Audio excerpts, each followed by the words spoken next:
simple paper plate and a few craft supplies, can you create something that promotes looking after our amazing planet?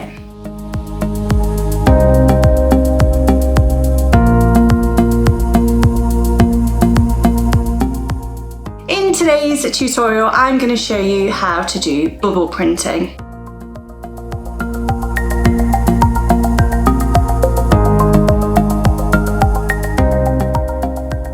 All you need is a little bit of washing up liquid, some poster paint and water. You will also need a straw and a container to store it all in. Let's get started.